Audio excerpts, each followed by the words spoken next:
gentlemen, it's that one noob here today, and as you can tell, I have my first video review in the Sony Signature Series lineup ready. We have here with us the MDR-Z1R. Now, I've also put up a written review for this headphone in the link below, which will cover this headphone in greater depth. I'll also provide a link to the unboxing video, which focuses more on the packaging and accessories of this rather exquisite product package. Now, let's get started with a proper introduction to the Z1R. The Z1R is indeed Sony's answer to the increasing demand for high-performing personal audio equipment, and joins a new generation of flagship headphones. I've learned a lot about this headphone since its release at IFA, and I'd just like to share a couple of the more interesting aspects with you guys. Now, the Z1R is indeed the latest in the lineup of 70mm Sony driver headphones. Yep, you heard it right, 70mm driver. Now, this development began with the MDR-XB1000, which for those of you who are familiar with Sony's naming scheme, was actually an extra bass headphone, hence XB. While the XB1000 wasn't what you would call refined, it did develop a bit of a cult following, and Sony engineers did see potential in the headphone driver. And that's why when they released their first flagship in a long time, the MDR-Z7, they opted for yet another 70mm aluminum coated liquid crystal polymer driver. Now, the Z7 is somewhat divisive when it comes to sonic characteristics, and there were indeed many criticisms, including a somewhat uncontrolled bass, hollow mids, that kind of stuff. So in the 2016 Z1R, which you see here, you will find an updated driver featuring a magnesium dome, which has really fixed many of the glaring issues of its predecessor. This dome is specially made and comes in at a mere 30 microns. So that's actually really thin, and the process, I can't tell you how it's done, but I can say it is really, really cool. So an improved magnet can also be found inside. Now, let me just show you this driver instead of just telling you what it is, because I think it looks pretty cool indeed. So let me just remove the ear pad to show you what's going on inside. It's really simple. You just have to twist and it comes right off. So to reattach it, it's also just as easy. All you have to do is line up these two red dots and just turn it like a bit like a camera lens, attaching a camera lens to a camera body. So, as you can tell, we have a very large driver here. It's 70mm, and as you can tell, this is the aluminum-coated liquid crystal polymer surround with a magnesium dome in the center. The baffle is rather unique, and it's not just there to look nice. According to the Sony engineers, it's a Fibonacci baffle that is meant to distribute reflections from a traditional ring baffle in a semi-random manner. This does result in reflections in a few more places than usual, but it lowers the jarring effects of larger, isolated ones. And that's one of the issues they said they found with traditional ring baffles. A rather curious approach, and one that is certainly worth noting. So now let me just put this back, and I want to talk a bit about the ergonomics of this headphone. To start, it is built very well. There's really no doubt in my mind that this headphone is one of the best looking and best feeling out there on the market. The headband and the ear pads are soft, made out of a very soft, supple leather, and it just screams quality. It's very comfortable to wear. The yoke here is made out of nice metal, and the side of this enclosure is also metal. Now, I do understand that there is a frame behind this enclosure, and that is actually made out of plastic. But it is high quality plastic. It's not the really cheap stuff that you'll find on lower end headphones. So let's talk a bit about the enclosure here. This is actually an acoustic filter doubling as the enclosure. It's made out of Canadian conifer pulp processed in washi style. And what it does is it actually allows uniform venting across a large surface area, as opposed to something like the MDR-Z7, which had a very large port at the bottom of the headphone. So this is certainly one of the newest technologies that you can see on the Z1R, and it's very, very innovative. Just in case you're worried that the washi will get damaged, it's quite tough and is covered by a metal mesh. Now, the headband is very flexible, and if I'm not wrong, it is made out of titanium. Here's the extension on the headband. So, as you can tell, really I think it'll fit a number of heads, no problem. Clamping force is medium, not as comfortable as the Fostex headphones, but enough to provide a good grip and excellent isolation. The leakage is minimal on these cans, so these are really what you could consider a proper closed can, unlike the TH900, which is more open than it is closed. Now, one of the things is that this can does heat up after prolonged use. It doesn't help that this area is kind of small and it just fits your ear rather closely. So for those of you in the tropics, this is definitely something to consider. Apart from that, nothing much. This headphone is wonderfully built. You can see that it was made in Japan. Over here, it says made in Japan with your serial number below. And over here you have Sony's address. Very nice detail. And you know what? I'm gonna bring up the cable now because that is something else that I wanted to talk about. The cable is rather nice. It's sort of a flattish kind of cable, and it has this, I think it's this textured surface that prevents tangling. It doesn't coil like this cable, this Fostex fabric cable, and it's really very pleasant to use. The terminations screw in, and as you can tell, I have the balanced plug here. One thing to note is that this cable is actually made in China, which is slightly disappointing because, you know, you'd expect the whole thing to be made in Japan. But no complaints there. Not the fanciest looking cable, but it does work, so I'm really not going to say much else. Let me put that away. I think now that we've covered this headphone's design, it would be a good time to talk about the sound. Now, the MDR-Z1R is best characterized by its prominent bass, its really nice, sweet upper mids, and crisp highs. It's a really good mix of musicality and technical performance that, without a doubt, is very pleasant and enjoyable to listen to. The issues that I see are primarily with male vocals, tonal balance that won't really work with everyone, and at times timbre. Pairing-wise, I would stick to a more neutral headphone amp. Some of the pairings I've tried are with the Chord Hugo TT, Q-Style current mode amps, TX UD501, 503, and some of the i-Fi gear. Strangely enough, I did enjoy the 501 pairing a lot. It's odd because the 501 is supposedly a bit smoother, and you would think that smoother plus the Z1R might be a bit too much, but in fact it produced a holographic sound that was really rather captivating. i-Fi's gear also worked fairly well with the Z1R. Now, let me just pull up a frequency response chart and a CSD here. If you'd like to know more about how I managed to do this, it's not difficult, and I did write a short bit about it in the written review below. So now let's start by talking about the bass. There is considerable emphasis on the lower frequencies, and this affects the overall tonal balance of the headphone. It still works because the lower frequencies do integrate decently into the general frequency band. Quantity-wise, the Z1R does have a lot going on in terms of sub-bass and mid-bass. Sub-bass extends very deep, and the detail retrieval is frankly excellent. It draws out a lot of texture and is indeed competitive with the TH900. However, it is the mid-bass that will probably end up catching everyone's attention. In characteristic Sony style, it kind of rounds out the lower frequencies and provides a pretty big house sound. The decay, however, does tend to be a bit slower, leading to this occasional sense of softness. No, it doesn't show up on every track, but there are those that don't play to the Z1R strength, and then you can hear the sort of diffuseness. Impact is physical and can be partially attributed to the sheer amount of air that the 70mm driver can move.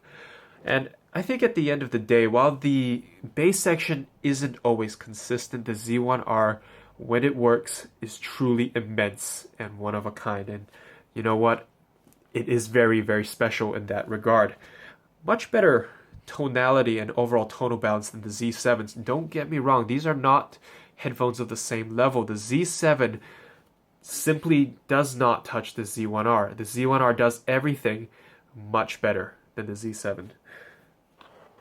Now, time to talk a bit about the weaknesses of the Z1R. The lower mids are perhaps its weakest aspect. This is because the bass does sometimes overstep its boundaries, and it weakens the lower mids as a whole. When you listen to the tracks that isolate the lower mids, you'll find that on sustained notes, it doesn't quite have the body or texture to really pull it off, and especially against something like the T1 or one of the Odyssey cans, that does become apparent. Now the upper mids are, in my opinion, much better. They're kind of sweet. They do have this very overall pleasant timbre to them, and I do enjoy the upper mids a lot. While they don't really have the easy power or clarity of some of its competitors, the Z1R upper mids are just great for general listening. You just put them on and you just forget about things. It works well. I have no complaints really with the treble on the Z1R. I feel that it's clear, it's crisp, and it's also one of the reasons why the Z1R does much better than the Z7. Soundstage is actually great for a closed headphone, and the width is quite standout. Separation is decent, but as you can guess, it is occasionally hampered by the bass. General imaging is really rather good, and you know, even on some of the more complex tracks, I did feel that the Z1R was able to place things appropriately. So props to the Z1R for that.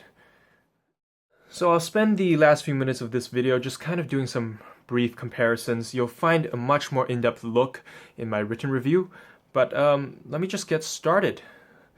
One of the main competitors for the Sony Z1R will be the LCD XC, and to a lesser extent the LCD X. The XC is the closed version of the LCD X for the Odyssey range.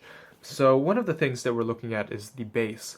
There is a bit of a difference in focus for the bass of these two headphones. The LCD X has a tight, punchy, and very fast bass with a solid impact. The Z1R in comparison is a bit slower. Like I said before, it does occasionally have a bit of diffuseness, but it is immersive and it reaches much deeper than the XC.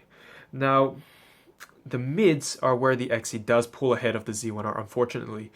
I don't think the LCD XC mids are perfect, frankly. There is a bit of a grain to them, and the upper mids do have a bit of a peculiar glare on some tracks. But overall, it is still stronger than the Z1R. It just has more power and clarity. The Z1R lower mids, like I said, aren't its greatest strength, and the upper mids are sweet, but they don't exactly hold up. So that's a bit of an issue. However, now that we return to the highs, the Z1R does much better as far as I'm concerned. Previously, I've tried the LCD2 and I felt the extension just wasn't there. LCD X and the XC did fix a bit of this issue with its more treble emphasized tone, but it's just not very refined, and in fact comes off as sometimes just being hot. The Z1R doesn't. The Z1R has some very refined highs, and you know what? I just think it does much better in this regard. I also really want to talk about this other comparison right here, the TH900 versus the Z1R. Now, I'm not gonna lie, I am biased towards the TH900 because this has been, for the longest time, one of my favorite closed cans. But I think with the arrival of the Z1R, you do have a much more balanced sounding headphone on your hands. So let's start by talking about the bass. The TH900 and the Z1R both reach equally deep, but the Z1R has just slightly less detail retrieval in the lower frequencies than the TH900. However, once you start moving up to the mid bass, you'll see that these two headphones don't actually sound all that similar. The main thing is because the Z1R mid bass has good body and is really rather fleshed out, for better or for worse, whereas the Z1R just tends to let the sub bass take center stage.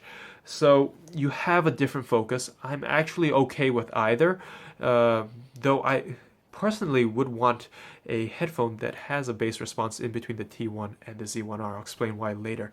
But apart from that, you have a very different focus in bass.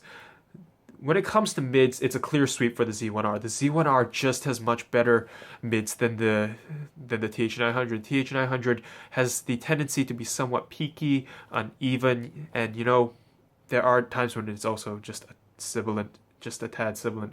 The highs on the TH900 can be fatiguing and a bit hot, whereas the Z1R doesn't have any issues with that. However, the TH900 also draws ahead in terms of air and separation, and it's really obvious this difference when you switch between these two cans. So if I was going for just one can only as a primary driver, I would still take the Z1R. It's just much more balanced. But for my purposes, I really enjoy having the T1 as my primary driver. The TH900 is a good specialty can to have around, and I do enjoy the TH900. However, I cannot, in all honesty, say that it is is the better balance of the two cans. The Z1R takes that squarely. Now, another comparison that we can do is just Z1R versus T1. And you might be saying, what? The T1? Yeah, the T1. I'm a fan of it. I'm not gonna lie. If you've seen me on the forums, I do talk a lot about this can. The T1 is not the sparkly, treble happy mess that it's often portrayed as. In fact, if you amp it properly, pair it properly, it does produce a very good tonal balance. You have good bass response. In fact, in my opinion, better than the HD800, while maintaining liquid highs and very clear vocals. The Z1R versus the T1. Frankly, my ideal primary driver headphone would have a bass response somewhere in between these two. I recently tried the T1 with the Lindemann Music Book 10, and the bass response was simply fantastic. But the Z1R, no doubt, reaches deeper, quantity-wise as more, and it's just more immersive than the T1. There is no denying that. The vocals on the T1 take it squarely. They're clear, authoritative, in ways that the Z1R is not. Highs are surprisingly good because I did not feel that the Z1R was all that lacking when it compared to the T1R, which to me sets the standard for liquid highs. So this is high praise for the Z1R. Against some of the newer headphones, the Focal Utopia and Focal Illyr, the Z1R did fare decently. I think the more competitive of the two was the Illyr because they're priced somewhat similarly. I know there is still a big gap between the Z1R and the Illyr, but it's more of a fair comparison than the Z1R versus the Utopia. Against the Illyr, I feel that the sub-bass extension on the Z1R is superior, and it just draws out more detail and texture than the Illyr. You know, when you listen to those bass guitars, you'll see that the Z1R's capabilities are very good in this regard. However, the mid-bass on the Z1R just isn't as fast as the Illyr's, and once again, you get the sense that the Z1R is a bit slower. But like the Odyssey comparison, the Z1R is very special. When it works, it's just immersive and physical, and the Illyr cannot match that. Lower mids on the Illyr are still better, and they're aided primarily by a clean transition from the bass to the mid-range. As stated before, lower mids they're just not the strength of the Z1R. However, I do find the upper mids to be more pleasant on the Z1R, and the sweetness certainly helps. There's a slight scoop on the Illyr, and that does weaken the Illyr's performance in my mind. And also, the Illyr has this kind of an odd imaging that I'm not a total fan of. The Utopia is just a bit of a sweep. It does things with such natural accuracy the Z1R does not compare. Of course, there are also two headphones of two different types and two different price segments.